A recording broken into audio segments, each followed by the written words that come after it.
Welcome back to the Wrong Kind of Music Podcast. I'm back again with Phil, as always, and we brought Mark back because Mark done a fucking album job last time, I thought, anyway. Thank you very much, I appreciate that. And you're always there, you're always at gigs, so it makes sense to have you on and talk shit about all these gigs that we go to. Talk shit, indeed. What's happened? Quite a lot's happened since the last podcast. The last podcast we talked about what? Heat 1 and 2 just? Yeah. Is that right? Yeah, Heat 1 and 2, just clearing it up and then previewed 3, 4, 5. And Yep. I wasn't well for Heat 3, wasn't well for Heat 5, yeah. so only caught one of them, so I might not be doing a whole lot of fucking talking today. Maybe you guys doing I have to the admit, bulk of it. It was pretty heartbreaking when I saw that you and Clark couldn't come to Heat 3 of all heats. You've no idea. See, especially now, Heat 3 was the one that I really wanted to go to. I'm gutted that I missed that, but obviously I wanted to go to them all. Heat 5 particularly, I wanted to see Nomadis. It's been a while since I've seen them, and I've heard so many things about them improving and getting better. Material-wise, they're definitely getting better. But I was sitting watching TV that night, and I don't know if any of you suffer from migraines, but I just got like blind vision on one side of my eye, and I was just sitting there looking at the TV going, that's me not going. That's it. Not going tonight. Fucking got it. Absolutely got it. And then the other one, I was coughing and spluttering, and it wasn't COVID, thankfully, but just, I don't know. Didn't want to take the risk. I know everyone's is different, but if I've got the lurgy, I'm not going to go out and spread the lurgy around other people. But yeah, so we're going to talk about some of the gigs that we went to. Then we'll talk about Heat 3, 4, and 5, and then we'll talk about the semi-finals that are coming up because there's some exciting stuff about to happen there. So roll the credits, not the credits. Fuck me. Intro. Roll the intro. Jesus.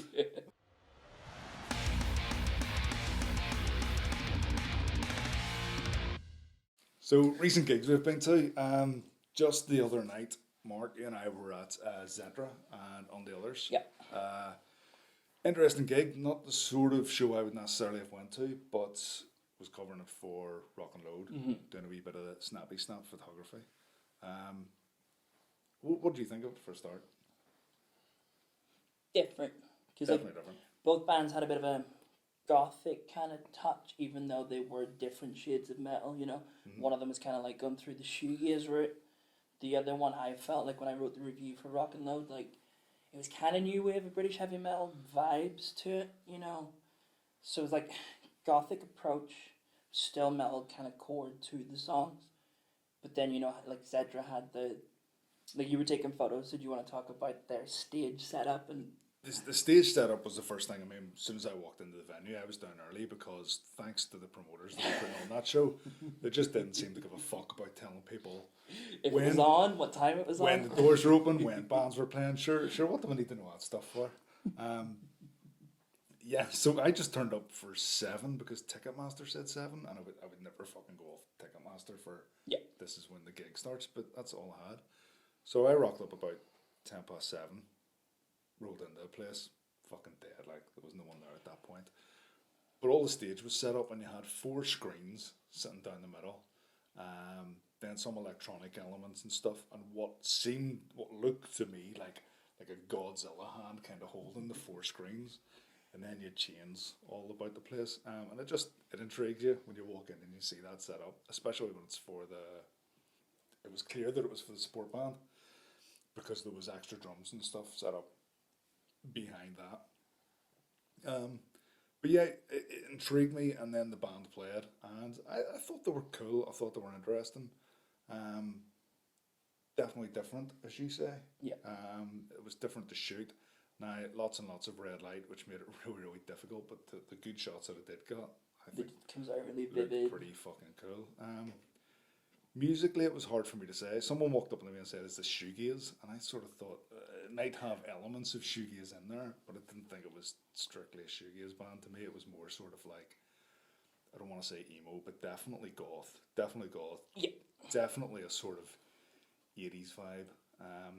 It But was the one thing I will say, they had a girl playing guitar, and she was singing as well, and then they had someone on like sort of keyboards and electronics.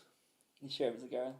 I actually said to someone that I have no idea. There was a couple of people on stage that night that just their gender is what their gender is. I had no idea. Yeah.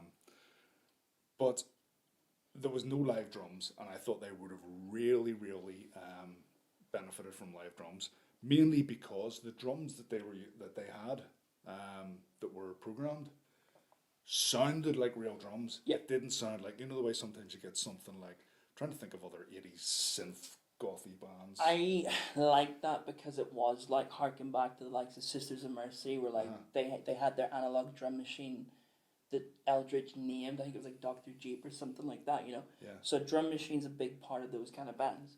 So I like that. What I couldn't forgive was there was no bass player. So either it was recorded bass or the low end of the synth. Really low synths in there. Yeah, so definitely.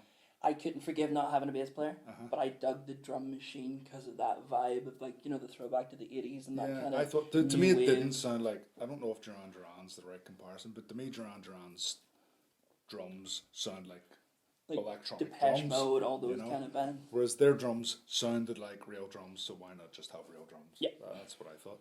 But they were decent. They for the most part held my attention. And I think considering it's music I'm not particularly into, I guess as much as you can ask for. I think because they were different, it's not something you see every day or hear every day. Yeah. So I think that's why you're engaged. Like, there wasn't too much you can do physically, but just kind of get wrapped up in it.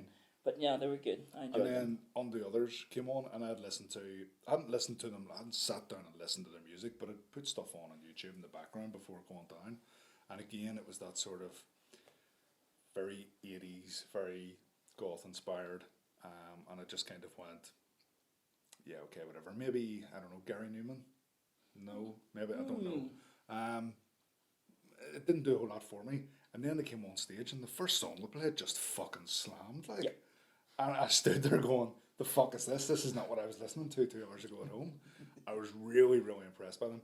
Now, I was wild hungover as well. Yeah. So I got my photos, stayed for about 6 songs, and it did slide on, I have to confess. But what I seen, I was really, really impressed with. Did you at least get the Cold Sweat cover? The Thin Lizzy cover? I'm not a fan of Thin Lizzy, so I might have to go home now. But no, like... But decent gig. Kind of enjoyed it. Yeah. For a Sunday night, you know. I was the same. So, like, one of the newer songs from the new album kind of came on my radar. I listened to it. I was not vibing it that much. Then I listened to one of the songs of the previous album, like Mana or something, and I dug it a lot more. But wasn't expecting too much, you know, just based on that. But they just exploded onto the stage. Fucking phenomenal. And then it was that moment when they played that cover, I was just like, I am sold, you know. I imagine I wasn't there, because I guess there would have been a bit of a crowd reaction to it, because while I was at the gig, the crowd were very static. But I think it's not music. I mean, I wasn't expecting to see mosh pits at Unto Others. Yeah. So I guess there would have been a wee bit of movement or a wee bit of reaction from the crowd had I been there and seen that. Other gigs that happened recently, just the other night, we're recording this on Monday night, so just on Friday night there, Pure Sonic Outcast, Mortal Backlash and Cursed Sun played in McHugh's, my not favourite venue. I was there in physical body, but like there was a... I only arrived at the end. The whole idea was I was going to head over to McHugh's after being at another show, and It's Fatboy Slim. it was Fatboy Slim. And I thought I wouldn't have caught any of the bands. I thought by the time I got there, all the bands would have been wrapped up, so I would have met up with people and have a couple of beers and stuff. But I did get there in time for Cursed Sun, and from what I've been told, I enjoyed them. I think. I don't know. I was hammered. But what did you get, Phil? What did you think of the gig? I thought it was actually, as a lineup goes, odd lineup. Fucking, yeah, whatever. But like, you know, Backlash. You know, you've got Backlash there opening up, real good energy. I think it's probably the first time we've not seen the hordes out for Backlash. You know, there was noticeably fewer people, you know, attending. But again, like, you can't bring them all the time.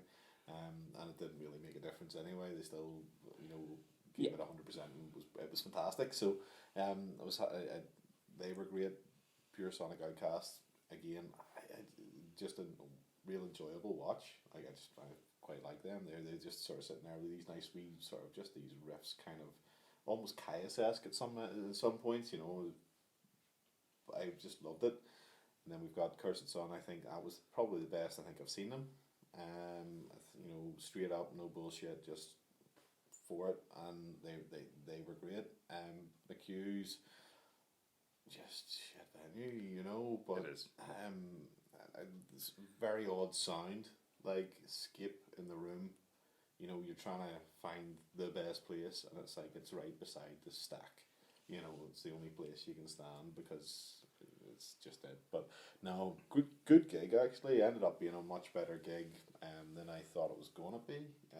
Again, bit eclectic lineup. You know, going from balls to the wall thrash to something a bit slower, a bit rockier, and then finishing up with Cursed Sun. But actually, I ended up having a really good night. Happy days. Yeah. Mark? Yeah, I agree with pretty much everything. They're like, one thing is, because obviously that lineup was kind of in place and it was postponed, but I think if they were putting that gig together after Mortal Backlash had their heat, where they got through to the semi-finals of Metal to the Masses, I can imagine them being bumped up a bit on the bill. Just because, they were, because there was a Aborted Earth that was supposed to play, but they had to cancel as well. That's right. So it was like a really eclectic kind of lineup. Yeah. Mortal Backlash, I think it was their second or third gig after things have started back up again, especially like this year and things. I know it was Cursed Sun's first since everything shut down, since COVID started and that. 2.5 years, I was Yeah. saying, yeah. I'm not sure about Pure Sonic Outcasts. They've kept busy throughout with live streams. Yeah, And but in terms of like live gigs, I don't know if they played many, because that was my first time seeing them. I'm almost certain they have. They played, well, as you say, is it a live gig? I know they've done like a radio show where they had a few people in. I'm almost certain they've played somewhere. Yeah. Because I keep missing them. They keep playing gigs where I've got plans with other stuff. Yeah. And I know the guys, so I keep wanting to get down and see them and support them. It's just whatever way the calendar falls, I end up not seeing them, which is a bollocks, but that's life, isn't it? No, I was the same for a while. Like, it was my first time trying to get to see them, and wasn't able to or whatever. It was the first time catching them. Really enjoyed them. Cursed Sun, especially because you were saying it was one of your best favorite times seeing them, especially considering they hadn't played a gig in so long. You could tell they were just itching for it, and they just came out swinging and just delivered. Like, their set was fantastic. Sweet. And like, Mortal Backlash were on fire as well. So it was a great show. Then last gig that any of us been at, me or Phil weren't at either of these, this one, but you were. I'll go for it. I'll try and pronounce it. I think it's Vija, dude, because I think they're European, aren't they? Yeah, like Norwegian or Belgian. Or no, Belgian. Yeah. Belgian. I think it's Vija, dude, but it might be Wagey, dude, or it might be I'm gonna go for Wiega, dude. Vega dude with It's Weigedood. Played with Acid Age on a Monday night in Voodoo. Yep. You went? Yeah. I did, just about. So, like, not even that. Couldn't get a taxi. You'd think on a Monday you'd be able to get a taxi. Couldn't get a taxi. And I already started pre-drinking, so I had to go through Elmer Park, rent one of those Belfast bikes, cycle in like a madman. Still managed to kind of make it for a couple of Acid Age songs. Commitment. That's dedication. Commitment. Yeah, that's it. They played some new songs, and the new songs are fucking lethal. And obviously, like, the favourites, the Semper Pessimist kind of stuff they played was good as well. Vega Dude, if that's how you pronounce them, I fucking loved it. Like, it's like, because obviously I love headbanging at shows and stuff. That is like neck-breaking tempo, so you have to be careful, and it was consistent. I think their drummer was one of the best I've ever seen in my life. Like, the one thing is, in terms, I don't want to criticize, is Andy. He's possibly the best sound guy in, Belfast and things. I felt like the vocals could have done with a bit more. And they were another band that had no bass. And again, like, What was it? Two guitars. two guitars and a drummer. And like, they were phenomenal. They were amazing, but Yeah. it could have done with bass as well. Do you know? Was it a matter of the bassist wasn't there, or they don't have a bassist there? They seemed like I don't they know. just didn't have a bassist. Right. Okay. But they were like, Interesting. I'd take two basses over two guitars. Like, I could live without guitar, but living out with bass is you like that low end. whereas if you want that kind of symmetrical perfection, just go for some Elder Druid. Lovely. Yes, Yeah, that's indeed. right. Yes, indeed. So briefly, we'll touch on some upcoming gigs. On the 2nd of April in the Deer's Head, we've got Pure Sonic Outcasts. Low. Anyone familiar with Low? I think they're a new band. Yeah, new band. Yeah, so I'm not entirely sure, but it's Michael from Paper Tigers and the likes. Paper Tigers, Virgins. the likes of Okay. Virgins and Thieves. So if you're looking them up, So- it's LO and the O's got like a line through it. So Sure, people with more culture will tell you what that's called, but I'm not fucking clue. And then Haint on the lineup as well. that's going to be a hefty riff sesh. I think I might actually get catching Pure Sonic Outcast eventually. Eventually. Yeah, decent wee. And what I've been to in the Deer's Head, I've liked. I want to get them more gigs in the Deer's Head. There seems to be a lot more of them coming up. There's another one 14th of April in the Deer's Head. Is it Best? Is that how you spell them? Or is it Based? Based. Based. Just proper and Yeah, dirty. Yeah, Based. exactly. I can't not hear that. Yeah. But the thing about this one is, right, so I've kind of looked at there, because I either wanted to buy a ticket or whatever, and I went onto their website and it wasn't listed. Like, they only had Dublin listed, no Belfast listed, and I'm just wondering, like, was it still happening? I wasn't entirely sure. I mean, you know, like, them and Stranglewire in the same bill is a perfect fucking match. Like, it's absolutely perfect. We had talked about them previously in the podcast, and I got completely mixed up. There's a band called Bast, B-A-S-T, who I've seen and really like. It's not them, so it's B-A-S-T. But you're right. I mean, if it was Stranglewire, no, I'd still go, because I just love a Stranglewire show. They played and they supported Decapitated. The last time Decapitated were in Belfast, they supported them, and they were fucking phenomenal. Like, that's going to be a great show, real high energy. Like, the guys out of it's kind of this sort of like almost like Joker-esque kind of death metal attitude about them, jovial. So that'll be some gig, and I'm very much looking forward to it. What I'm not looking forward to is getting the train the next morning to Dublin for Siege. Hold on. Then to Limerick. Yeah. Is that the day before we head to Siege? So It's the is that Thursday. night? Yeah, that's the Thursday night. So we're going to Siege the next day. Right. And I don't know if I can squeeze all those in. That's asking a lot, because we get home from Aberdeen that day. Oh, right. So that'll be a tight squeeze. I'm actually kind of considering. So I know they're not metal, but the War on Drugs are playing Dublin on the Thursday, I think, and then Based or Best, whatever they're pronounced, are also playing Dublin on the Friday. So I was considering if I can work it, like go to Dublin for that show, then catching you guys in Limerick, either overnight or the next day. But it doesn't sound feasible. Yeah. Especially if I want to be alive for the Siege. And then Siege, we've already talked about Siege on the last one. We will probably do, I haven't even asked the guys yet, but we'll do a Siege episode and review what we remember of Siege. I would even be tempted to bring the cameras and microphones down and do it in the hotel room the next morning. There ain't going to be an awful lot of remembering. And then last thing to touch on is this weekend Clang was meant to happen. That's right. Clang is a festival that I've been watching with very, very cynical eyes. I'll admit that. It just seemed like it was being run by promoters who were not in touch with the Irish metal scene whatsoever, not in touch with what we would expect to pay for a gig or how many people you would expect to get to see certain bands. Booking Green Lung and Coroner and putting them in the National Stadium to me just seemed completely off point. And then it got pushed back from March, just 12 days before it was going to happen, to, am I right in saying October? Yeah, something like that. It's back end of the year. Which will clash with the next Siege of Limerick, which again to me is just, do you not know what's happening on this fucking island?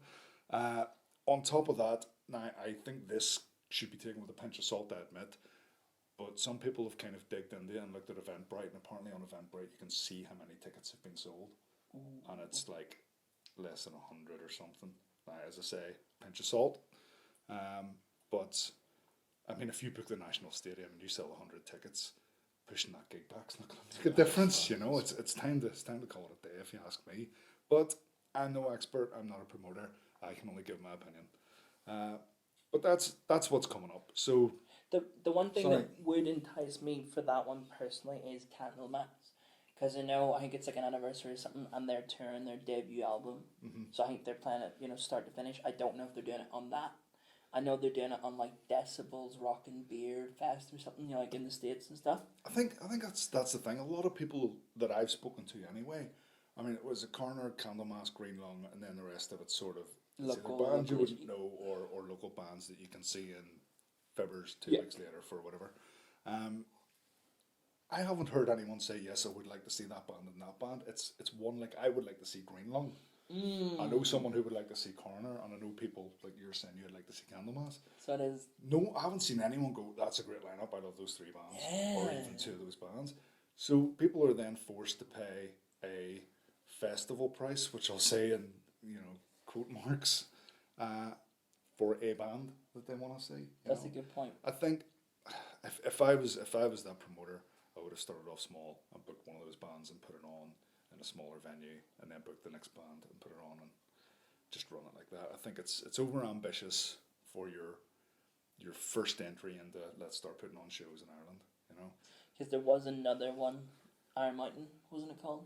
I think Iron Mountain it was was a a different similar fucking scenario, beast. but they Yeah. I think have finally kind of But this I can think- happen. I mean, we've talked about Frost and Fireland as well on the podcast, and I think there's people who are just not familiar with this local scene, and then they seem to, we're going to mix things. We're going to save the scene. We're going to make a brilliant scene here. And it's like the scene does not need. we've already got promoters that know the lay of the land. They know what you can get away with, what you can't. I mean, someone said to me the other day, there's a reason why there's not an outdoor metal festival in Northern Ireland. This is because it's just not fucking feasible. It's not doable. If it was, someone who's here who's been putting on gigs for Would 15, just 20 go years there. would be doing it, so I don't know, maybe I'm being too harsh or maybe I'm being too cynical, but I think I've been about long enough to take a fairly educated stab at what these things are. Should we take a quick break and then come back and talk about heats 3, 4 and 5 of Metal to the Masses? Yep. So Metal to the Masses, we've had 3 heats since we last talked about this. As I say, I attended one of them, but these guys were there, so they're going to fill you in, so to speak. First heat, the heat that we dubbed the Heat of Death. Acid Age, Insidious Void, Imperial Demonic, and Mortal Backlash. Phil, who played first that night? Who played first? It was Insidious Void. Insidious I'm Void. Glad I pulled that one. Yep, and that is. I think we just found out. Was it after the last podcast we went out? We found out that it was John Thompson from the likes of Scimitar, Yeah. Shane from Shrouded, and Rupturation. Yeah. We sadly are no more. And is it Neil Scott or Scott Neil that plays drums for them? Yeah, like the thing was, we filmed on the Wednesday night, and this came out the Thursday. The next Yeah, day. and we were just going, we don't know who any of these guys are, blah blah blah. And I was quietly raging because I was speaking to Shane on that Friday, and I was like, well, man, now that Rupturation are done, are you going to do anything else? He's like, oh, maybe do something in the future. And the next thing is he's like, he's coming out with like a new band, filmed video, the whole shebang, and I'm going, right, I don't feel like a dick. But anyways, yeah, and I think the way that they done it, it completely flew in the face of what we say you should do. Promote your stuff, blah, blah, blah, blah. Completely flew in the face of what we say you should do. Like, the lack of promotion was the promotion. Yeah. Like, they ended up, people were like, fuck, have you seen who's in this band? That's a wee bit tasty. And it ended up doing them mad favours actually. They were first on that night, and fucking hell, blew me away. And for my money, the best performance so far in the competition. Absolutely, I thought they were that good. I thought it was fresh. It was heavy. Shane dislocated his finger. He was playing that hard. Seen that on Facebook. And it was fantastic. It's not a half-hour sort of we're just going to enter this type thing. They've got this the screens and stuff. They've everything set up. So You know, it was good to see them back, and I thought they were fantastic that night. They really, really were. They were hefty, fast, aggressive, and just, you know, I think surprised again. It was like, you know, they were the unknown. It was already a heat of death with three of the other three bands, but yeah. you know, it became even worse whenever they started playing. You know, but yeah. I think, as you say, that thing about not promoting yourself, I think the one thing we have said before is not the, don't do that thing where you get your band together and then you go, right, let's start a Facebook page. Yeah. And then 2 weeks later, you get a logo. And then maybe 4 months after that, you actually write some songs. And I love that idea of just keeping everything back until you've got, right, here's some music, here's a music video, here's stuff. This is who we are, and presenting yourself, you know. No, I think that's exactly what they done. That's absolutely, yeah, definitely. It was, you know, there was none of the above. Like the only thing we actually had in advance was a logo, and it was because it was on but the music video was out before the gig. Yeah. But we know going up until the day before. The main stage, all we had was a logo. That was on that one poster. It was on that one poster. Yeah. Mark, what do you think? There's not much I can say. I think Phil said it all. Like, you know, in terms of because I think the music video itself was the final sheen of the polish of that whole, you know, plan that they had under wraps and stuff. You could tell it was well rehearsed. You know, they had been in that practice room over and over and over again until they just had it down. Like, that set was amazing. In terms of the whole secret, you know, because we did record the other podcast and then it came out the day before. See, after their set, I remember being drunk and outside and just walking up to people and being like, Jordy, did you know? Well, of course you knew, did you know? You know, because like, it was just that secret. But no, like, their set was, like, sensational. Like, every element, you know, the vocals, guitar, drums, bass, just so tightly locked in and just, like, very professional, you know. I can easily see them playing Bloodstock. Yeah. You know. I remember going down the stairs. I think James was on the door, and I think Gareth was on the door from Skypod, and I just I felt compelled to go down the stairs to tell everyone that I could fucking meet how good it was. So I was like, fucking hell, that was good, wasn't it? You know. Who's next up that night? Imperial Demonic. Imperial Demonic, yeah. So I suppose we fucking, you know, some extremely talented musicians in that band. Yeah. You know, and like this is, we came on and it was this, you know, we knew they were black metal. I think that was you know, a given. We knew that already, but it was like I wasn't quite prepared for like how black metal they were going to be, and it was the full regalia, you know, corpse paint, full corpse paint, the whole stuff, and it was kind of like, it wasn't, you know, this kind of new style of corpse paint where it looks like you would drag 3 heads backwards. It was the old style white and black patterns, clean you lines know, and stuff. reasonably clean lines, and I actually thought it was pretty sweet. Bit of an odd one, seeing Andy up there without an instrument, and I spoke to him afterwards about it, and I was like, you know, what was it like being up there without, you know, your bass? And he was like, it was weird, man, but like he's totally pulled it off. 100%. He actually looked like extremely natural on stage as a you know, just a front man, you know, which is just what he became. Just fell into this groove of front man, and you know, the music there, I think probably a wee bit too black metal for me, but you know, if black metal is your thing, that'll be right up your avenue, you know. And but piercing drums, pounding drums, like just blast beats left, right, and center in your face. But yeah, they were again. It was just like, you know, you're coming on as you're 2 bands in, and you're going, fuck, we've got a gig here, you know. So yeah. Third up that night was Backlash. Mortal Backlash. Yeah. Mortal Backlash played third. Yeah. And I mean, we've already spoke a lot about Mortal Backlash, but on the night, was it everything you expected it to be? It was insane. Actually, I don't think I've ever seen quite as many crowd surfers. Yeah. At the gig, you know, it was not great for you taking photos, but like there was a couple of people took some real big falls as well. I remember there was a wee girl. She got up and she was like she threw herself in. Somebody caught her, about sort of like the waist, and then she, but her momentum just fucking took her and she just fucking like stacked it completely. I'm sure there was some sore bodies after that. I remember after a while, just the amount of people. It was like a steady stream of crowd surfers. So every time someone get up that was wearing like DM boots or big boots, I made a point to try and catch it every time it was gone for someone's head. You're giving me PTSD from a Gamma Bomb show that I went to in London, and the state of my lower teeth are not in a good shape thanks to that show. Was it more aggressive then than say the Acid Age album launch, or was it kind of on par with that? In terms of their set? No, in terms of the stage reaction, the crowd surfing, and I think so. I don't like. Yeah.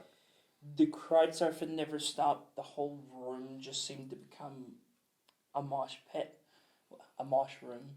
And it was from a mosh room. it was from first note to last note. There wasn't a lull in sort of this. Now this is a slower one or whatever. It was fucking. I think Mortal Backlash have to do a song now called Magic Mushroom. Badger, what? Badger. Oh no, it's a snake. And then last on that night was Acid Age. Again, I mean, this is starting to sound very similar to the Acid Age album launch that we were all at. Again, good show from Acid Age. 100. I mean, the current lineup of Acid Age, I don't think I've seen a bad show from them. No. They're always... Well, I think... Well. Oh, yeah? By no fault of their own. Definitely not. But I seen them in the barge in... Oh, like the waterfront? Yeah. Oh.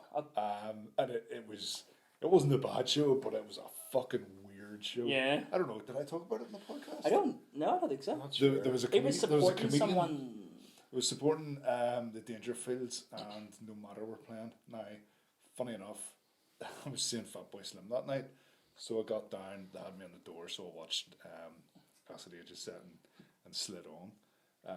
But they had like a comedian doing compare between the two things, and it was awkward and cringe, but it was kind of like he was aware, he knew how weird the whole situation was, and he kind of leaned into it and played into it. It was funny as fuck. In fact, I'd love to see more of it. I want to see people get comedians in and introduce the bands, but you have to like spend at least 5 minutes introducing each band, and it has to be awkward and weird because it was something else that night. Okay, yeah. I was bringing your own booze, so I'm sitting with always good. Kind of dragon soup, just watching this weirdness happen.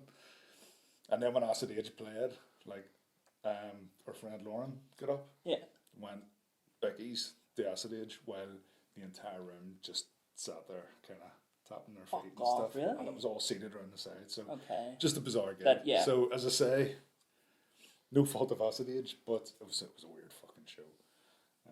The two winners that night, anyway. Sorry for going off topic. Insidious Void and Mortal Backlash. I don't.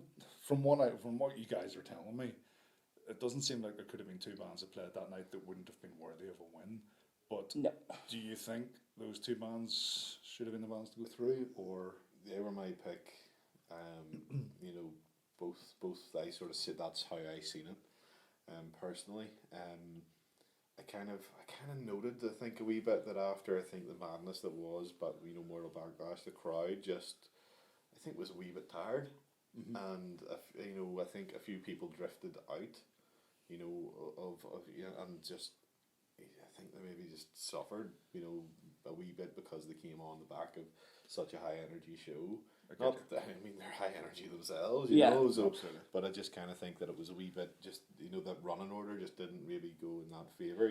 I would go and last can either be a blessing or a curse sometimes. But I seen that gig or that heat as it went through. As I say, Insidious Void. If they didn't get through, I was going to be madly disappointed. I think that was the best performance I've seen so far. And then I think just it's Mortal Backlash with they bring the people, the high energy. It's very hard not to almost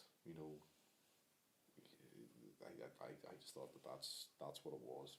End of story, really. Mark, you think best of us go through? Yeah. I know what you were saying about, because there was definitely like a thinning of the crowd when it came to Acid Age's set after Mortal Backlash. You know, a big part of that is like they bring a legion of fans down with them and they play shows like that. So at least half of them are going to be outside with them, and you know, if they're putting their gear out or whatever, they're going to follow them, talk with them about the show. But I remember like when Slave Girl came on, people that were there were going nuts.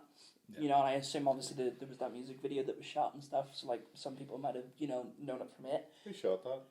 Hey! But I remember as well, so like when they were playing The Burning of Rome, because that was one thing about their set compared to the album launch, they weren't beholden to like playing the album start to finish. They could like play with the set lists and stuff, but obviously they still had, you know, those songs in. I just remember when they were playing The Burning of Rome and like, you know, I was front row headbanging, people were going crazy. It felt like the room was on fire. Like, it felt like this apocalyptic kind of scene. So personally, you know, when it came to the results and things, I thought that Mortal Backlash and Acid Age were gonna go through. I just didn't know what order it was gonna be. Like, that's what I was thinking.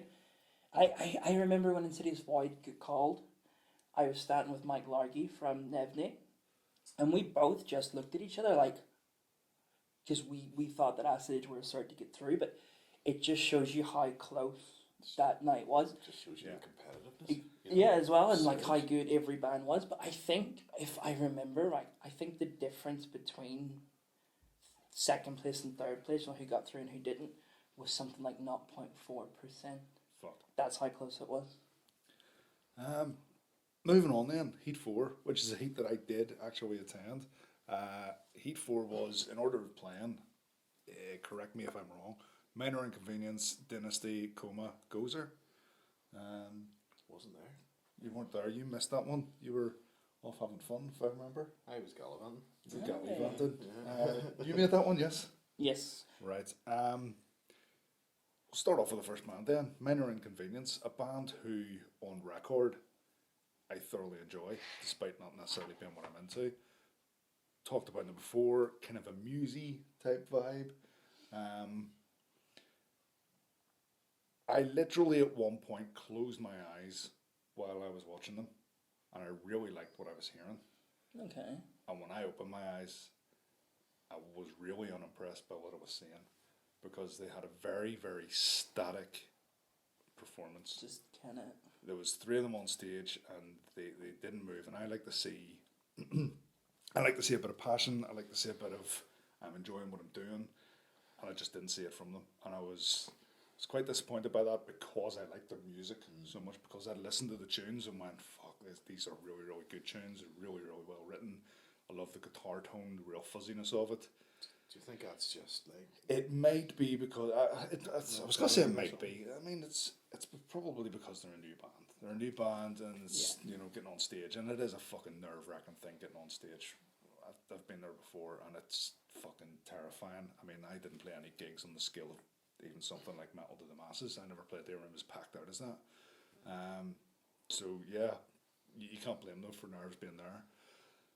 But at the same time, that's what we're kind of doing. We're kind of, you know, critiquing and judging these bands, and we have to call it how it is, and that's how I seen it. So, musically great.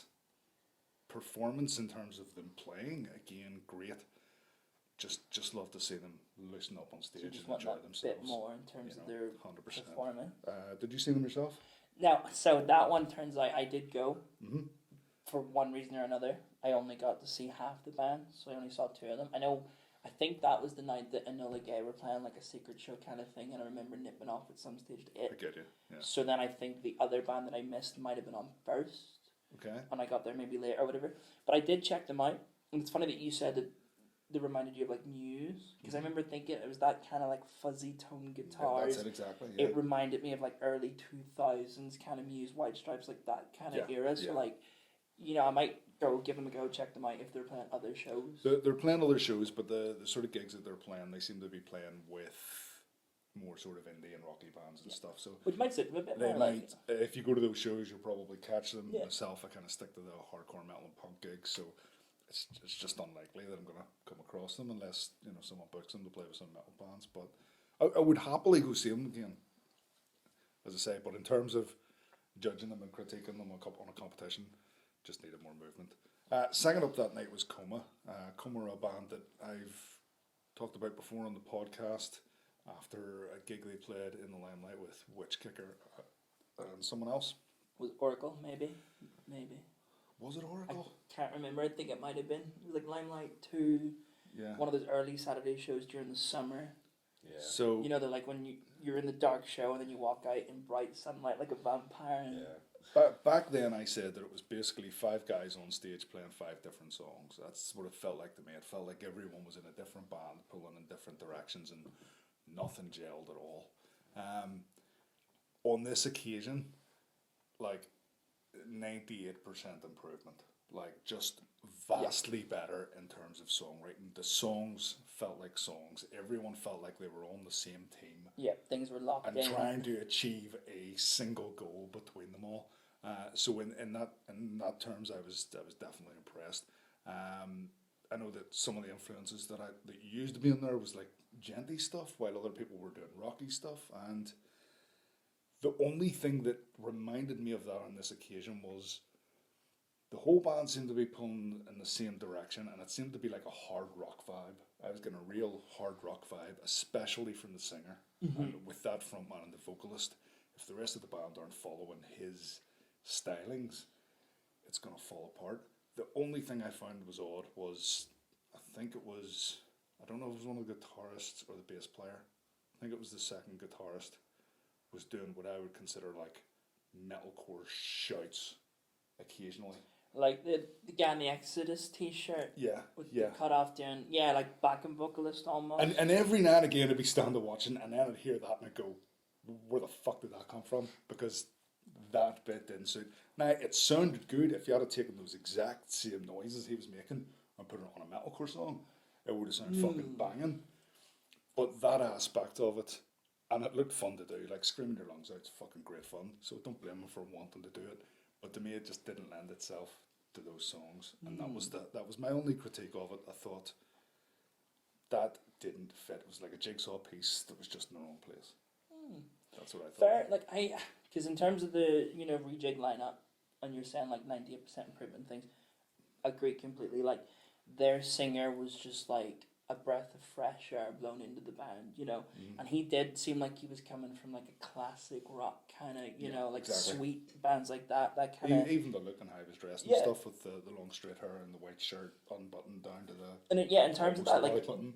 for example, what he looked like, and then you had your fella in an Exodus t-shirt, kind of shows the two kind of blended genres that they're trying to go for, Whereas personally, my favorite, because like the bass player just held everything down. The drummer was like a really heavy hitter. Like I remember liking him, but my favorite was the riff trading between the two guitarists.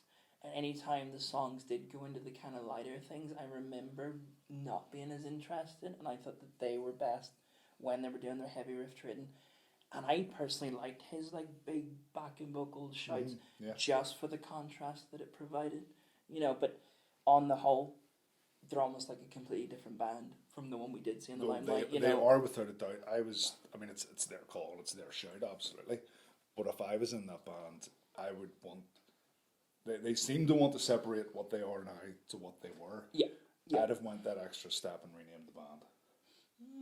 I would have personally, but that's just a personal thing. Another band that played that night, because I think it did slip out of order, was a band called Dynasty. I talked about another band previously on one of the heats where as soon as I seen them on stage, I was just like, nah, this ain't for me. Oh, Blurred Reality. It was Blurred Reality. And the exact same thing happened with Dynasty. As soon as I seen them on stage, there was a guy with a cowboy hat. And the bass player, I think.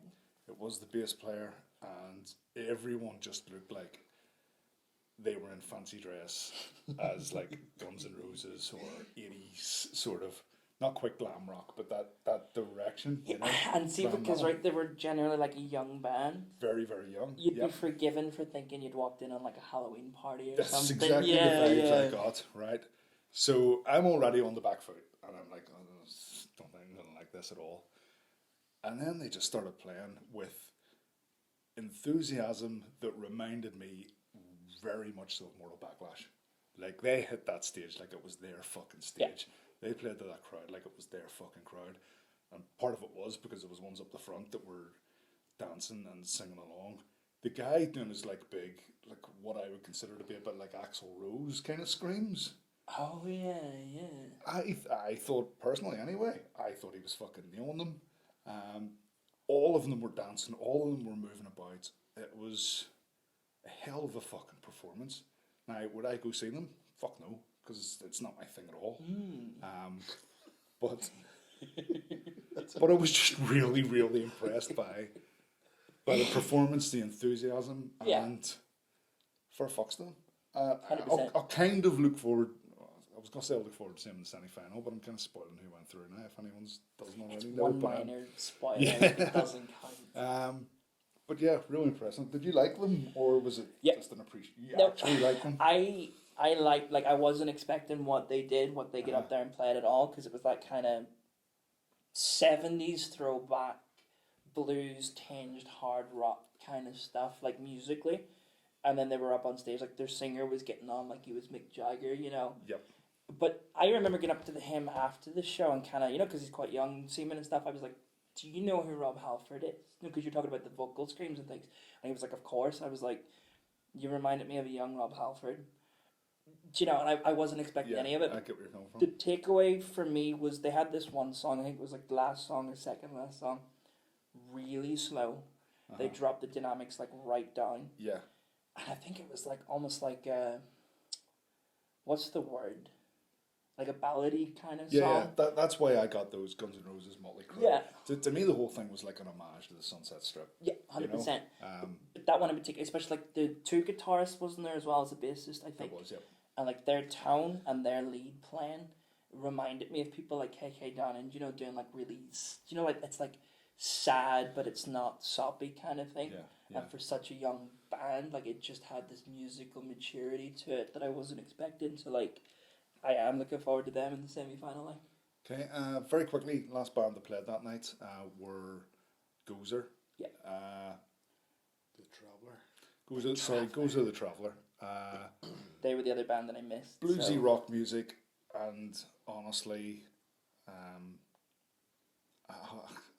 I'm kind of lost for words because there was just nothing of any interest to me. They weren't good. They weren't particularly bad. They almost just they came and they played, and I watched them, and then it was over. Okay. I can't even come up with anything to say about them. They were that sort of just middle of the road. I heard their lead guitar player was something, but apparently not if he doesn't. So just in your opinion then, you know, why just for talk's sake the likes of Common not getting through but Gozer getting through? Like, why do you think that was the case? Haven't the Baldy. No? Haven't the Baldy. Very quickly, because I need to reset that camera. Gozer and Dynasty went through. Do you think they were the right bands to go through? I can't really comment on Gozer because I missed them. Okay. I wasn't expecting what Dynasty get up and did, but I would say blew me away. But, you know, I really appreciated it. I was not expecting it at all. So for those guys, yeah. Yeah, then I would definitely Dynasty to go through based on their performance. I don't know if it was me. I don't know who to put through second. Minor inconvenience because I think musically they're very good, despite their performance being a bit lackluster. Right, very quick break and then we'll come back for Heat 5. Right, so Heat 5, again, another one that I missed because I was fucking sick. But you guys were both there, so I don't know what order they played in, so I'm just going to take it in the order we have them written down here.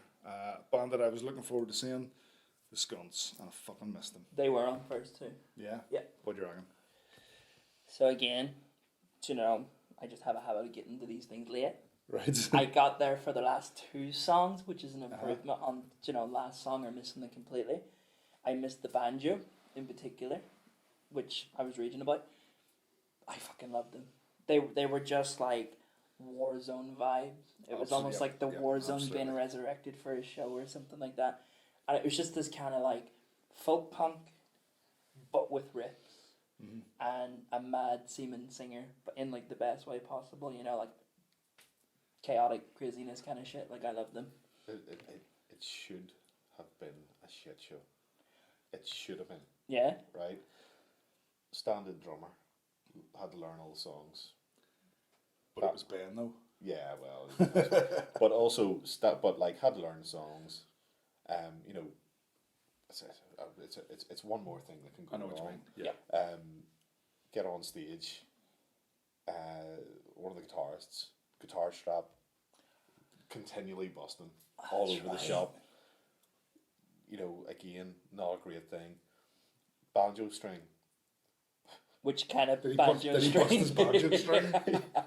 Live on stage. Did it snap? He bust his banjo string in the warm up. Is that why they didn't get to the semi? That's not a pun everywhere. But yeah, but like that's that's why you missed the banjo. It was not because it wasn't being played in those songs. It was because it was broken. You know, string. I'm not going to say that. But like, yeah, you know, so you know that the boys as well were like full of the soup as well, but. Do you know what? Like, it should have been a shit show. And it was far from it. It was fucking like held together. You know, like pros. You know, like really, there was that much that just went wrong. They dealt with it. It's fine. They went on. They played.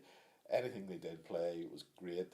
There was there was one song, and like out of the back pocket comes a harmonica, and I'm like, what the fuck's this doing here? And then the next thing is harmonica, bang. I'm like, fuck, that's clutch. That is just like clutch. It was great. And I was standing beside someone who was just like, what is this? And then they started playing that song, and they went, nah, I can't get it.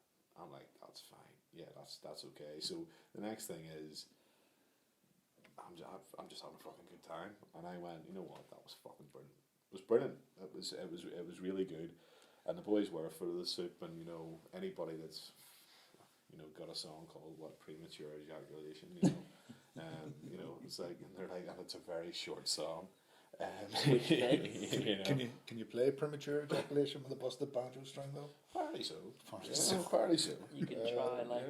Yeah. So, no, they were fun, man, and they were good, and I'd love to see them again. I think with full, healed and intact banjo strings. You know, a band that I didn't know a great deal about were Falling Through. They played that night. Mark, any good? Their bass player was good. I remember that. I remember especially like something you don't see a lot, bass chords.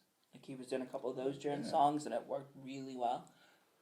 Their music, it wasn't bad, like I'll not say that.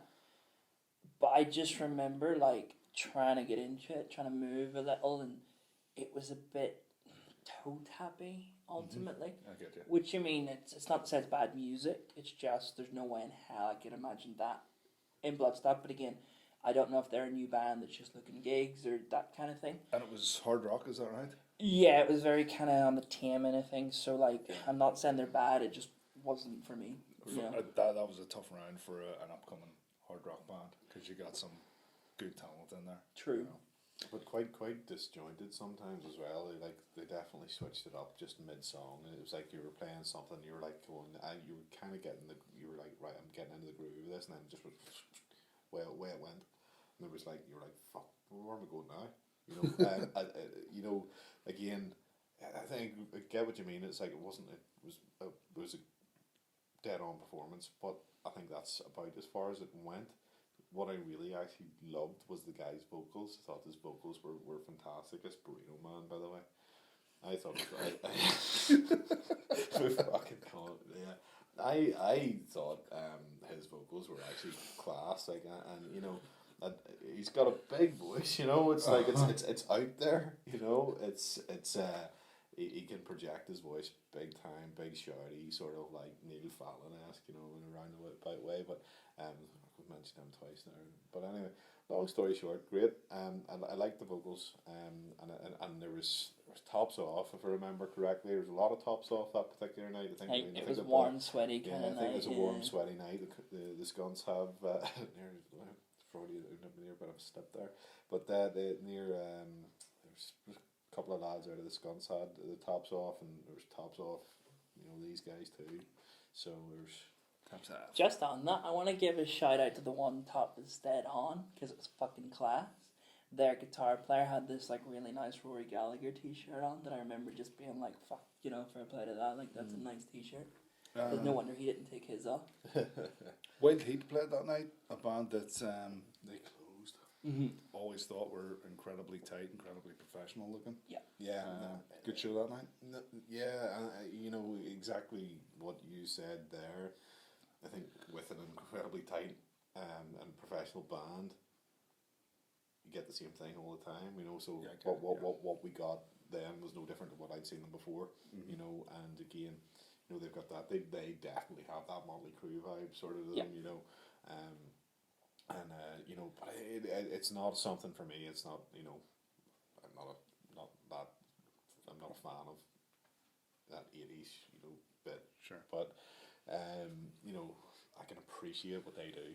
Like they definitely come on stage. They're professional. They look slick, and they sound good. So yeah. That in terms of you're saying that they're that professional level that you get the same thing every time. Yeah. I think I've seen them once before, and I think it was Metal to the Masses. Before things went to shit, and like just comparing those two sets, they were basically identical in the best way possible. Like, because it is that Sunset Strip worship, and I mean being a big fan of bandanas and stuff. I think one of the guys was wearing one. I think one of them had one draped off his guitar when he was playing and stuff. So, just the aesthetic was all there. But it was, riffy enough. It was high energy and all the rest. That it's still headbangable, and their singer, Tommy something maybe, his voice, fucking incredible. Yeah. And then their lead guitar player, I think it's Carlos or something. With him. Because I think in terms of their performances, their music, he's the one not in control, so to speak, with the music, but he's holding everything down. Because there was one moment during one of the songs near the end where everything's going and then it just stopped and I thought it was over, and I think I was like yo or something, and they got me because they just went back into the riff and I was like fuck, that was.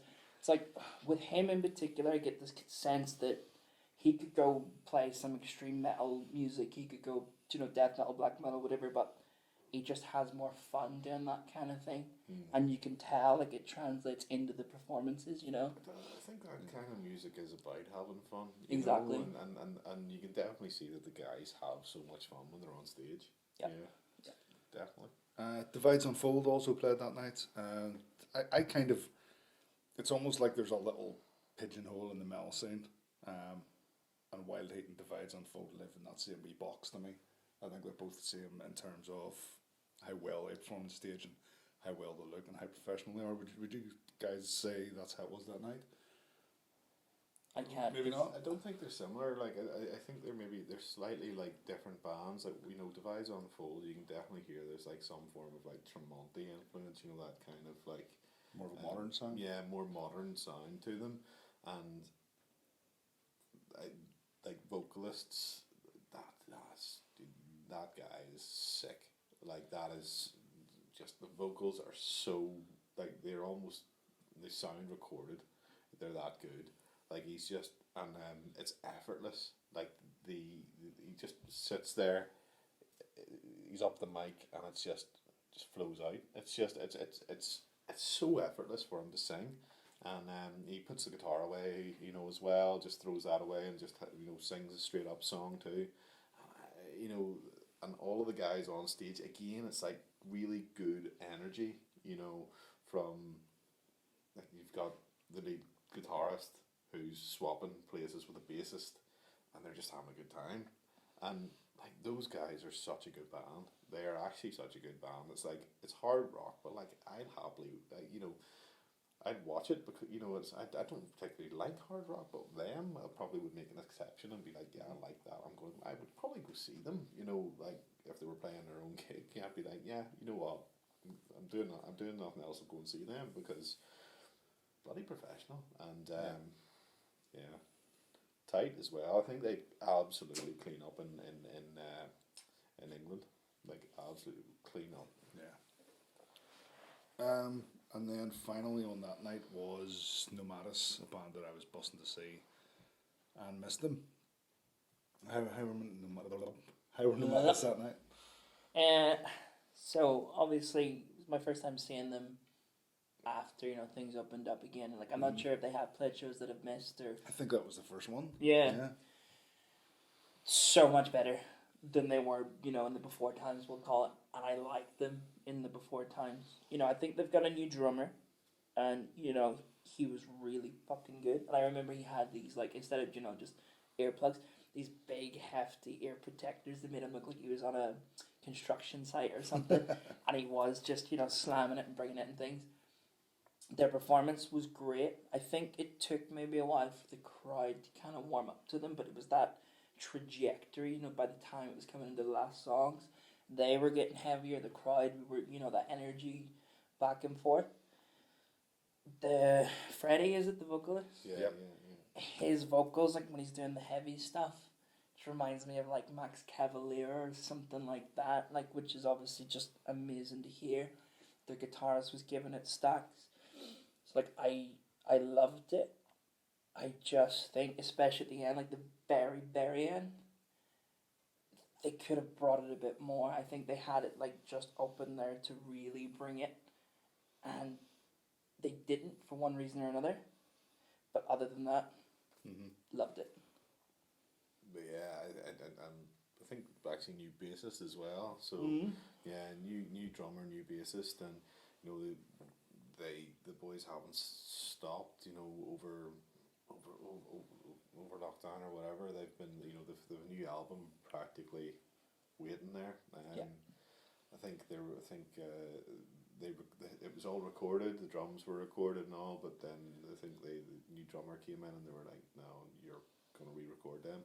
Which, I mean, I think is always the right thing to do. Yeah, you know? I think ultimately, if you're going to release a band, you know, it's, you know, you want to have your actual dude on the album. But like, as regards performance that night, it sort of, you know, the crowd was up for it, and I think, you know, as probably the only straight up metal band on the bill, really, you know, the crowd loved it. You know, like it was, you could see that the crowd were like itching for like somebody that was just going to come on and just play metal. And they played it, and they played it really, really well. Freddie's vocals are so much improved. He seems to have worked on them a lot over, you know, the time that they've had. And again, I think it's just, you know, it's they've not stopped practicing. You know, they're and I do think that they put on a fantastic performance that night. And I actually think, you know, certainly, again, we're spoiler alerting, but I think, you know, sort of they made a good showing of themselves, you know, going forward in the competition. You know, 100%. So winners that night, Nomadis, Divides Unfold, and Wild Heat. Were they the right three bands to go through? Personally, I'd like to see the Skunks go through. I'd love to see the Skunks I go wasn't through. there, but I'd like to see them go through as well. I kind of think, you know, it's goes back to this thing. It's like, well, who did I have the most fun watching? You know, and it's like, sometimes it's not necessarily all about the music and the riffs and the stuff, but it's about, you know, going to a show and having a smile on your face. Yeah. And they certainly did that for me, and I, you know, gave them good marks based on, you know, doing that. You know, especially for being on first as well. Yeah, you know, being on first and sort of playing to probably a crowd that was reasonably, you know, not warmed up and probably not that receptive to what you're trying to do. You know. So that's all the heats then. Heat 1, 2, 3, 4, 5 are all done, and we're now through to the semi-finals. The first semi-final is this Friday on the 25th of March, and the bands in that are Survivalist, who have got through based on previous performance. Archives, Mortal Backlash, Gozer, and Haint. Haint are another band that got through based on, again, previous performances on other Metal to the Masses competitions. Rather than go through all these one by one, I think what we'll do is each of us will say which two we think are going to go through and why, basically. And I don't mind going first. I'll make a few comments on some of them. I don't think Haint will go through, right? And it's not for lack of talent, because I think those guys are absolutely outstanding. I don't think it's like sort of crowd friendly, if you get what I'm trying to say. I don't think a lot of people would come down not knowing them and go, fuck, I love that, when there's other bands in the bill that I think are just a lot more accessible. And I think that will go against Haint. Could be wrong, but that's the hunch I'm going on. Gozer, I think, still just a wee bit wet behind the ears, not going to stand up to the other bands on this bill. That leaves Survivalist, Archives, and Mortal Backlash. I think Mortal Backlash will go through because I think they're a fucking brick powerhouse at the minute, and nothing's going to fucking stop them from getting to the final. And that leaves it to Survivalist and Archives. And I think between those two bands, I'm going to go with my gut feeling, because I personally prefer Survivalist, because they're at the heavier end of metalcore, and I think that just hits. It just hits better when they're in front of a crowd and they drop those songs. They just fucking slam them down. Whereas Archives have a wee bit more melody, and I don't think it's got that real as much of a punch. I mean, I love Archives. I think they're a great band. I think it's Survivalist, Mortal Backlash. That's my take. Phil, agree, disagree? I think if you're asking me who you again want to go through, it's it's very bloody hard. Actually, it's now that I'm really mulling over. I absolutely love what he and do. Absolutely love what they do. I mean, again, it's that it's music for musicians. You know, it's technically proficient, really bloody good. And I love what they do. I just, again, I think I agree with what you're saying. I just don't think that the punter stumbling through the door is going to get it. You know, you're not going to get, like somebody coming in who's arrived for the likes of Mortal Backlash and is maybe has a bit of a pedigree in thrash and go, you know what, he integrate. Do you know, like, I just don't think that they've heard that sort of style of music before. But I think it comes down to it very quickly. I think based on sort of recent performances, I've seen all of these bands bar Gozer. Backlash, as you say, are riding the crest of a wave here. They're absolutely storming through absolutely everything. They're a dead on, nailed on cert for me. And I think out of Survivalist and Archives there, last times I've seen them, it's Survivalist take it. I think it is based on that. You know, I think I made a comment about Archives the last time. I just wanted them to be a little bit heavier. Mm-hmm. But I think that being said, if they can come out and fucking bring that heft, fuck, you've got a game on. Yeah, and what I said about them before was the lack of heaviness in their live show wasn't down to a lack of heaviness on the album. No, the album's it felt to me like they chose the lighter songs off the album for that set. So it's if they played a set off that album with the heavier songs, then it could, for me, for my personal taste anyway, it could bring it up, quite a few notches. Yeah. So we've got to see. It might have been a strategic thing. It might have been let's take it a wee bit easy in the heats, and then we'll chunk it up a bit in the semi-finals, but who knows? But I think, again, just given Survivalist, we know who's in the bands, we know what they're like, but they're just, there's no way they're not going to come out and deliver. Mm-hmm. No. Postman, that's it. Mark, what do you reckon? I think we're 3 for 3. I think we're kind of unanimously agreeing. Like, that means we're going to be wrong, doesn't it? No, that's what I was going to say. Like, I'm always open to being wrong. I often am. We just scuttered it. Hopefully not. But right, so just to double check, it's still 50% crowd vote, still 50% judge. Isn't that the same until the final itself? Until is it just So, in that regard, I think it's between Mortal Backlash and Survivalist, and I just Survivors did their album launch show in the Lisburn Road like not too long ago, a couple weeks ago. They fucking brought it. Every single member of that band was on fire. Like, that show was insane. The crowd that was there, not everyone seemed to be in the kind of metal kind of vibe of things, you know. I'm sure a lot of it was like friends and family supporting.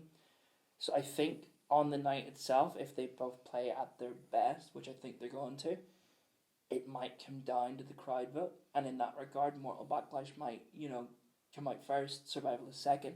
Yeah. What I will say is I'm really looking forward to seeing Hint again. Because I remember, you know, rewind back to the before times, they played the last Metal of the Masses that happened before, you know, COVID and things. Yeah. That set fucking crushed. It was Like, so good. that was insane. Then they played the Limelight in like November with Sky Pilot, I think it was. With sketchy sound, if I remember. Yeah. Right. Yep. The sound, I don't know what was going on or what happened. It was especially with the guitars and things. Did them no favors. Like, I remember that gig itself. Steve Hobson, you know, was crushing it, was delivering, but there was just issues with the guitar. So that gig itself, no favors to them. Yeah.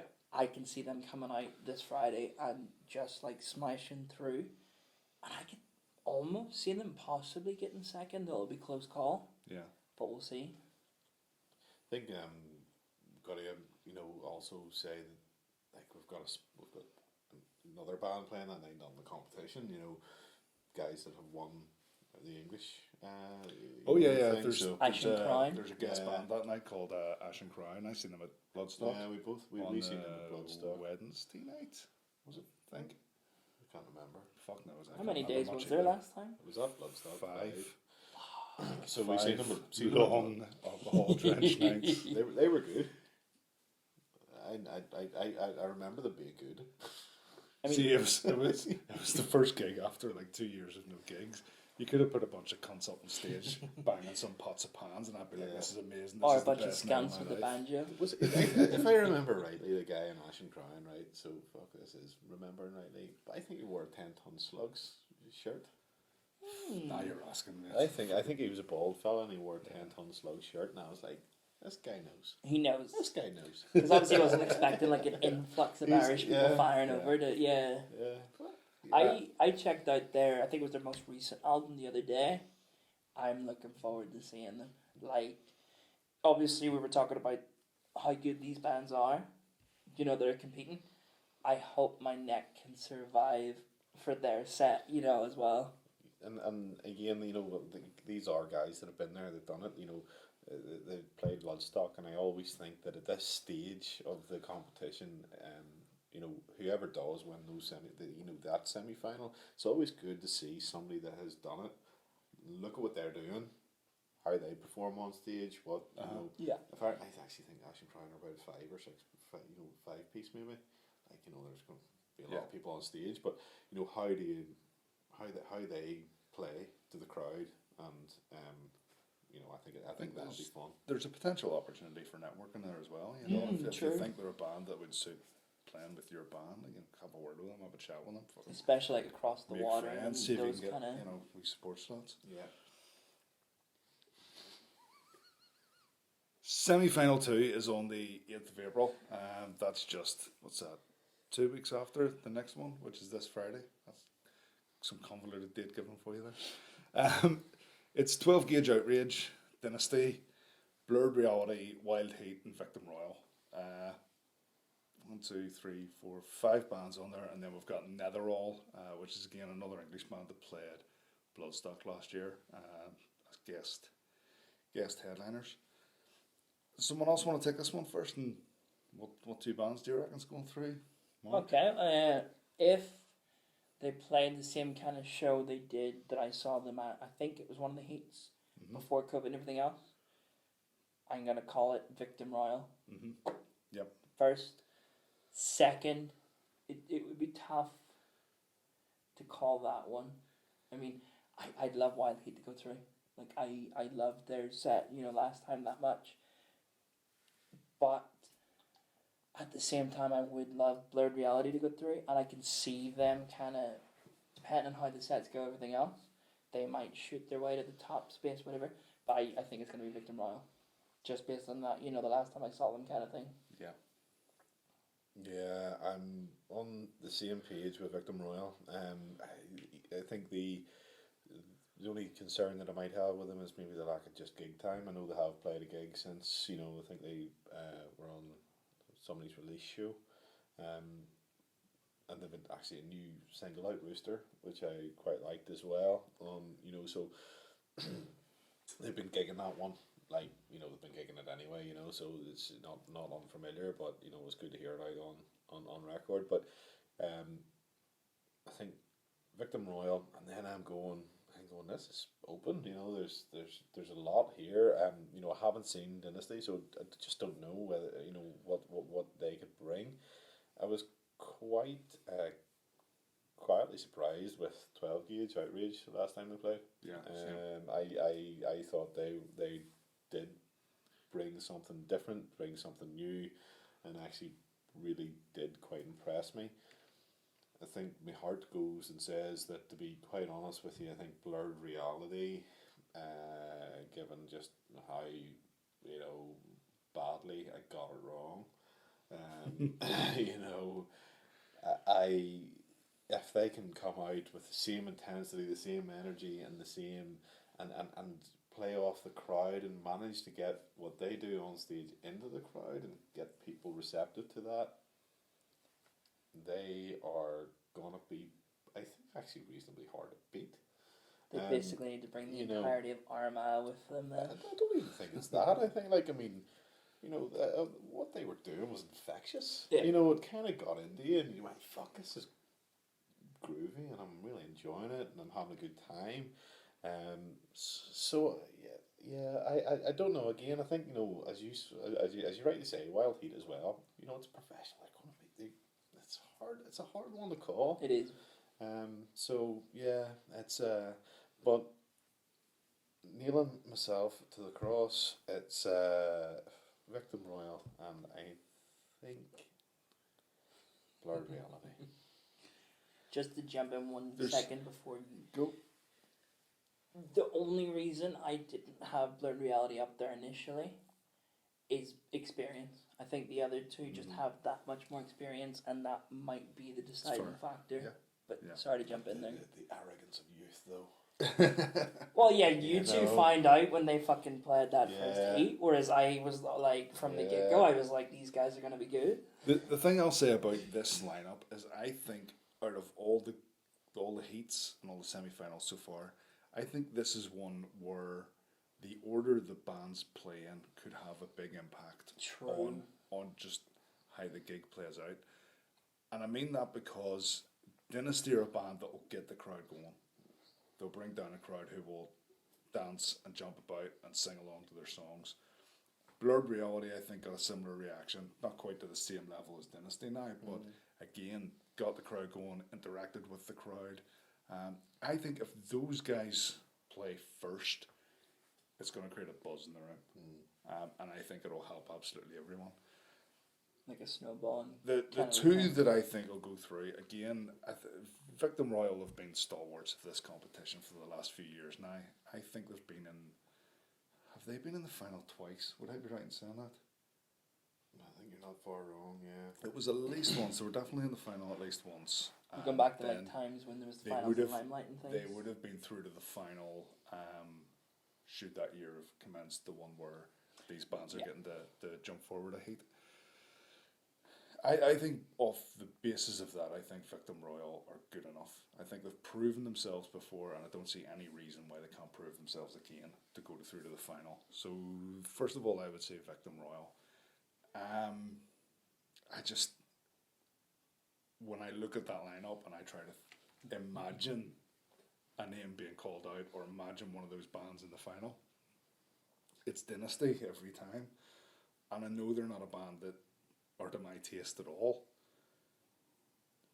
but they're a band that just love what they do, and that always gets me. That gets me every fucking time. Like, I just imagine people watching them and going, yep, lots of fucking points for that. They were cracker. So that'd be my guess. Dynasty and Victim Royal. Alright, there we go. And then the last one, the last semi-final, 22nd of April.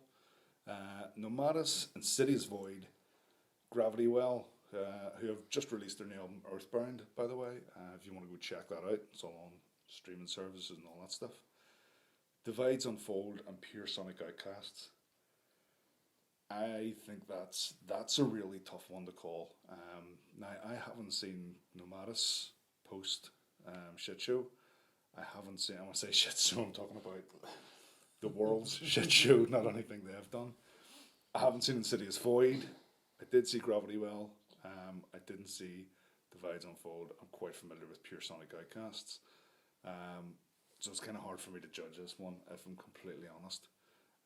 It sounds to me like Insidious Void have finalist material. What with it being Shane and John Thompson, guys that have been at this for a long time and playing the kind of music that tends to do well at these competitions. So I would say Insidious Void as finalists, definitely. And I get real vibes that a lot of people are impressed with Nomadis. So I'm going to go for Nomadis as well. Again, I'm picking two bands here that I haven't seen play or haven't seen play in a very long time. So I think I'm just going for an educated punt here. But that would be my two. Phil? I don't see it any differently at all. I think there is a spanner in the works there that I think that, there are some other bands in there that are bloody good at what they do. I don't think there's a band on that bill. There's not a band on that bill. Forgetting the whole competition, that's a fucking belter gig. Yeah. Yes. Yeah. Oh no, it is. It's absolutely fantastic, and I think it is a great one for the punter. Mm-hmm. But I do think that it's like, if you're going out and you're going, right, who are the contenders in this? It's Insidious Void. Like, again, given I've already said, it was the best performance I've seen. And I think Nomadis there, as well, delivering what they delivered in Heat 5. They were great. It's like everybody else is so good as well. But I think there's a little bit, certainly with respect to what the competition is. It's not a hard rock competition. It is a metal competition. And I think that the majority of the people that go to these things are metal fans, and if you're going to probably pick the two most metal bands out of that bill, it's going to be Insidious Void, it's going to be Nomadis. But I kind of think that Insidious Void, absolutely all day long. If they don't get through, it's a fucking travesty. But with the rest, I think Nomadis there as well. I think they absolutely showed why they should be in the final in the last 8. So again, I'm nailing myself on those, but I think that there's definitely that's not a closed book, at all, because there are just 3 other good bands in that bill, and any one of them could just steal it from either of the two of them. To be quite honest with you, it's nobody's nailed on here. Mark, your thoughts? Yeah, so I agree. I do think it's those two bands. But when I was, thinking about, because we got 15 bands in the semis, I think it's 5 per heat or whatever. So when I was having a look at the first one and kind of gauging who do I think will go through, I was like, it's a bit tight, but I think it might be between these two. The second one was a bit harder to call. When it came to this, there was one band that stood out. I think even even when there's qualifiers for football World Cups, as an example, and then you just look at it all and you're like, they have it easy, that kind of thing. Yeah. I think Insidious Void are just walking their way to the final in this regard. So it's like second place is up for grabs. Yeah. And I think if Nomadis really push it, really deliver, really fucking slam it down, they're going with them. That's my takeaway. But again, I'm looking forward to seeing everyone that's playing, because it's going to be like a stacked lineup. It's going to be a good gig. It's an exciting semi, you could say. You could. Not many semis are exciting, but yeah, that one 3. definitely is. Would anyone be cheeky enough to take a punt on who's going to win this? Or is it too early, do you reckon? It's early, but I will put my name to something, and I will say Insidious Void. Yeah. Yeah. Okay. I put my name to that and say I say I think Insidious Void could win this. Right. But okay. it like it is so open. There are so many good bands here, and I'm going on who I enjoyed the most. Yeah. It's not about like who are the best or whatever. Because that's too subjective. Insidious Void just appealed to what I want to see, and yeah, they appeal to what I wanted to see, what I wanted to hear, and that's why I'm going to nail myself to it at that point. And That's I'm brave man. fair play to you, because I don't think I could. I don't think I could say one. I mean, I can't. I don't think it would be. It's almost not. It wouldn't be very genuine for me to say Insidious Void, even though I do have faith in them, knowing who they are and having heard you guys talking about them. So based on what I would say, I'm Mortal Backlash or Survivalist. But fuck here, nah, shit. And I would like to see Survivalist go through. Partially because I'm good friends with the lads, but one of the main reasons I'd really like to see Survivalist going through is because I'm enjoying seeing Bloodstock kind of progress and develop and evolve, and they're starting to book younger bands, and they're starting to book more diverse bands, and that's stuff like gent and metalcore and deathcore and hardcore, and I'll love to see that, because I think if they don't, the festival's eventually going to fizzle out. So seeing stuff like Parkway Drive and Hatebreed and Malevolence and Baylor playing Bloodstock, I just love seeing that. So to me, getting a band like Survivalist going through would just be another nod in the direction of we're a progressive festival, and we're kind of moving forward with the times, and we're not stuck in the past. Constantly booking bands like I'm not even going to slap her. You get the point I'm making. Yeah. Personally, so this is my first time going to Bloodstock. You will have a fucking blast, mate. You will have an absolute blast. Fucking wait. In terms of, personally, I would have loved to see Acid Age play. Obviously, that can't happen, at least under this kind of procedure. Out of who's left, I'd love either Mortal Backlash or Insidious Void, but see, just touching on those two bands. Insidious Void, 2 out of 3 guys have played before, they've won the competition. That's true. Very experienced, very professional, everything else.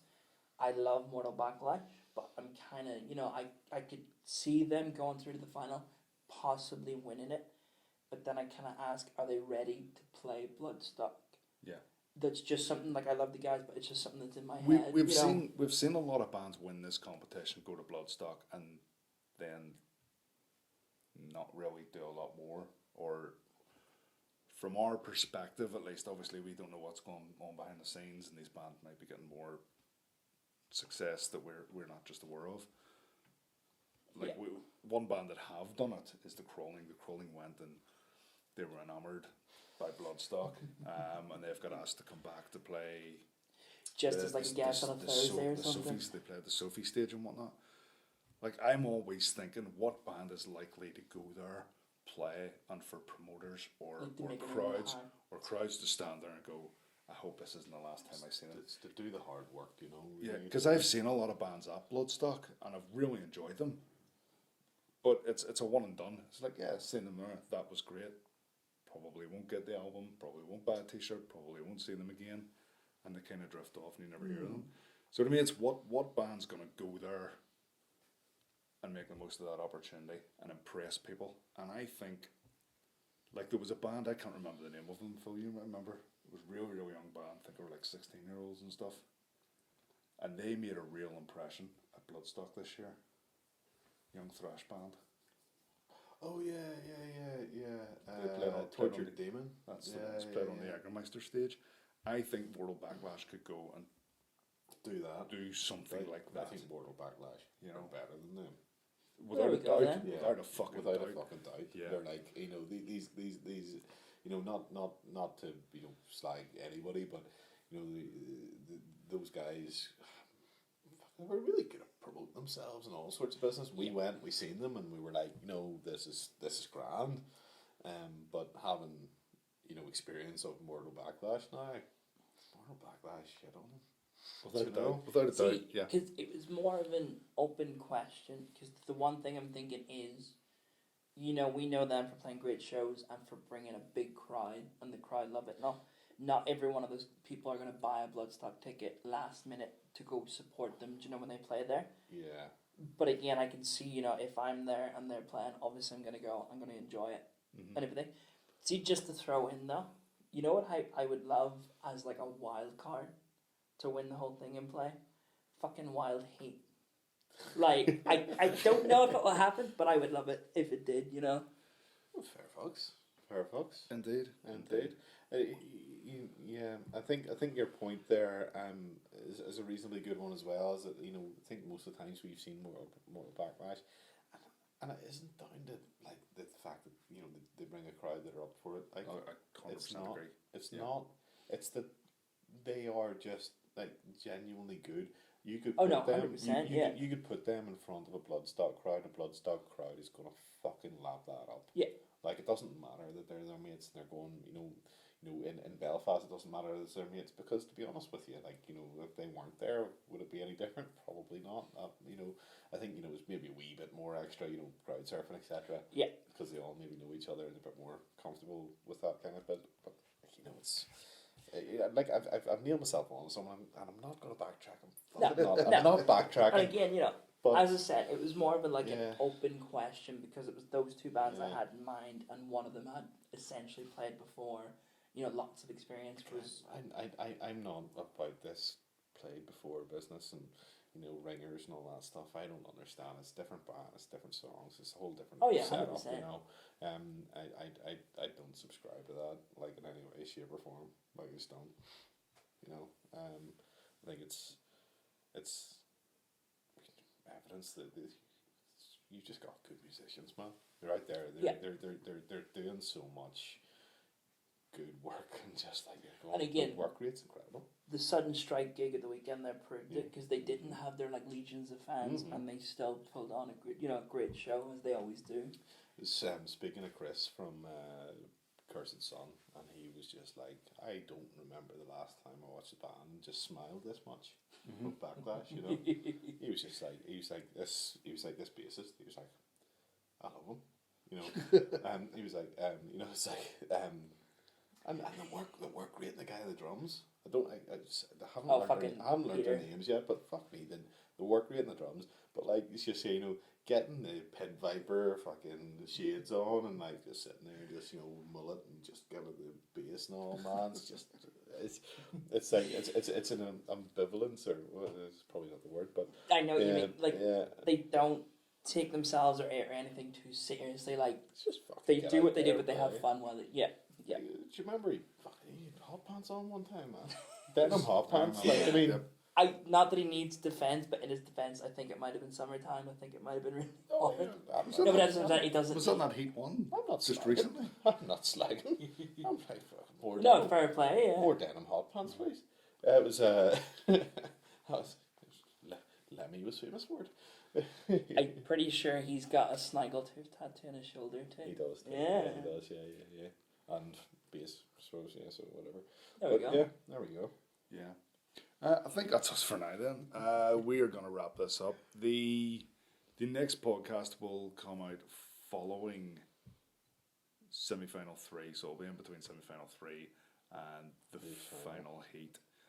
Something I did mean to mention earlier on the podcast, there is a separate YouTube channel called TWKOM Gig Clips, so all the bands that we're talking, well, not all of them, some of the bands we're talking about tonight, there will be some sort of high quality videos of them playing during the heats. So if at any point you're kind of going through the podcast and you're like, what the fuck are these lads on about? You can pause the podcast and go and check out video footage of Coma or Goes to the Traveller or Dynasty and all those bands. It's all up there, and the quality's okay. The video quality's fucking great actually, but the audio quality's just okay. You do what you can when you're in Voodoo with a wee camera. Drink as well, maybe. Yes. So, thanks very much for listening. like and subscribe and all that old shite. And we'll see you on the next podcast. So, as always, keep listening to the wrong kind of music.